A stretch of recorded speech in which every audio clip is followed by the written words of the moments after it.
Assalamualaikum warahmatullahi wabarakatuh. Saya Nuribatul Mola dan rekan saya Safinatun Najah dan Wardah Thoyibah akan menjelaskan tentang Bank Negara Indonesia.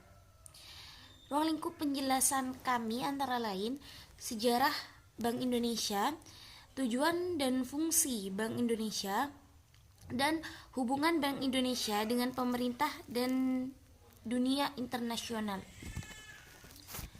Sejarah Bank Indonesia pada periode 1815 sampai 1819, kondisi keuangan di Hindia Belanda memerlukan penerbitan dan pengaturan sistem pembayaran dalam bentuk lembaga bank.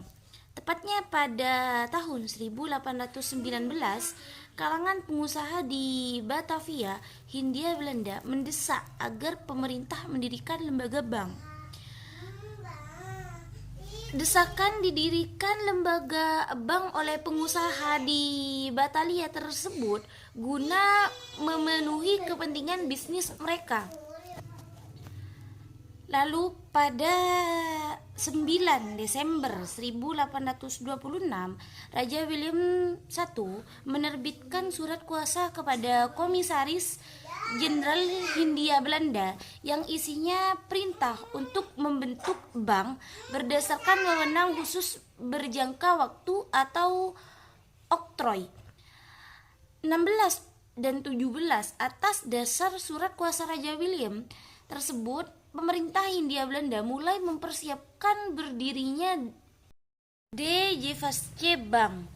Setahun kemudian, tepatnya pada tanggal 11 Desember 1827, Komisaris Jenderal Hindia Belanda mengeluarkan surat keputusan nomor 28 tentang oktroi dan Komisaris Jenderal Hindia yang mengatur ketentuan DJB. Dengan surat keputusan Komisaris Jenderal Hindia nomor 25 pada 24 Januari 1828, ditetapkanlah akte pendirian DJB. Seperti itulah sejarah Bank Indonesia. Yang kedua adalah status dan kedudukan Bank Indonesia. Bank Indonesia mempunyai otonomi penuh dalam merumuskan dan melaksanakan setiap tugas dan wewenangnya sebagaimana ditentukan dalam undang-undang tersebut. Pihak luar tidak membenarkan dan mencampur adukkan pelaksanaan tugas Bank Indonesia, dan Bank Indonesia juga berkewajiban untuk menolak atau mengabaikan intervensi dalam bentuk apapun dari pihak manapun juga.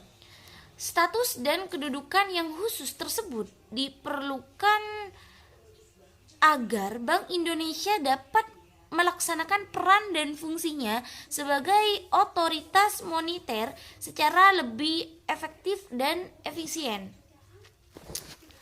Di sini saya akan menjelaskan tentang tujuan dan fungsi Bank Indonesia. Menetapkan dan melaksanakan kebijakan moneter. Bank Indonesia berperan sebagai bank sentral. Oleh karena itu, fungsi Bank Indonesia untuk menjaga stabilitas moneter dan sistem keuangan. Sebagai otoritas moneter, fungsi Bank Indonesia adalah untuk menetapkan dan melaksanakan kebijakan moneter guna mencapai dan memelihara kestabilan nilai rupiah. Mengatur dan mengawasi aktivitas perbankan. Fungsi Bank Indonesia selanjutnya adalah untuk menciptakan perbankan yang sesat. Di sini Bank Indonesia melakukan pengawasan dan membuat regulasi agar tidak ada kecurangan dalam kegiatan perbankan yang ujung-ujungnya membuat rugi banyak bank. Assalamualaikum warahmatullahi wabarakatuh. Nama saya Wardah Thoyibah. Saya akan melanjutkan presentasi teman saya dengan hubungan Bank Indonesia dengan pemerintah dan dunia internasional.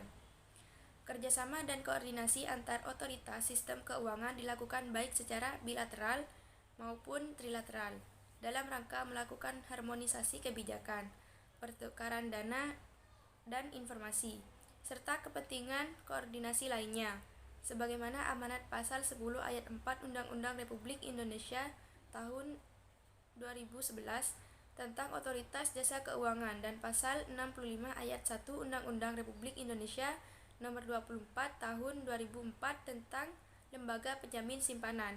Bank Indonesia menempatkan masing-masing satu orang ADG sebagai anggota Dewan Komisioner AKD ex officio di OJK dan LPS. Keanggotaan Bank Indonesia pada forum internasional. Merespon pengalaman krisis keuangan global pada tahun 2008, G20 mendeklarasikan komitmen untuk melakukan langkah reformasi sektor keuangan global dengan tujuan memperkuat stabilitas sistem keuangan dan mengurangi peluang serta dampak terjadinya krisis di masa mendatang. Inisiasi reformasi sektor keuangan global menjadi tonggak sejarah baru bagi penguatan koordinasi antar otoritas global melalui pembentukan Financial Stability Board